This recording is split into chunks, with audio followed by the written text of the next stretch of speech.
At yet another time of asking, Liverpool left it late against Atletico de Madrid as they beat them by 3 goals to 2 in their first game of the new season of the UEFA Champions League at Anfield. Two quick goals from Andy Robertson and Mohamed Salah had given Liverpool the 2-0 lead, but Llorente did score a brace to cancel out those 2 goals subsequently.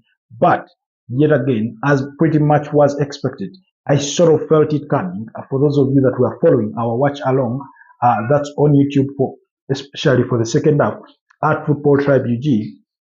I was constantly mentioning it, but I felt there was a goal coming for this Liverpool side because, like they've shown us this season against Newcastle when they won by 3 goals to 2, Riongo Moho scoring that late goal just over the weekend, Mohamed Salah stepping up to score a penalty. Against Burnley, and then you remember the 2 goals that came against Bournemouth. That was through Federico Chiesa, a second half substitute, and then Mohamed Salah putting the icing on the cake as Liverpool won by 4 goals to 2 on the opening game of the new Premier League season. So that kind of picture sort of transformed into the UEFA Champions League night, where we have constantly told you that if there is anything that Liverpool need to worry about, it's their defensive, inefficiencies, and we saw those once again.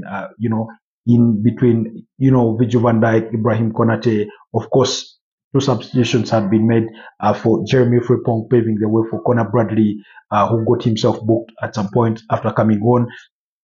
And then Andy Robertson there paving the way for Milos Kakez and things like that. Of course, Alexander Isak was handed his debut. For me personally, I thought it was an average debut for him.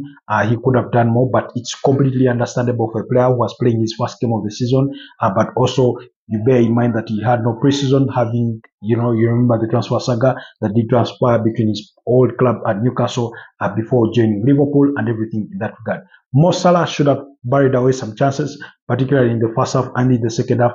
He had a great opportunity, hit the base of the upright before the ball went back into play. Hugo Ekitike came on after the hour mark for Alexander Isak. I thought he should have scored, but he had one opportunity buried over the crossbar while the other hit the side net. So Liverpool created so many goal scoring chances, but they were just not clinical enough on the night. In fact, according to statistics, they had 8 shots off target, so that clearly tells you the lack of clinicalness in front of goal. But either way, they managed to win. They won through Virgil van Dijk.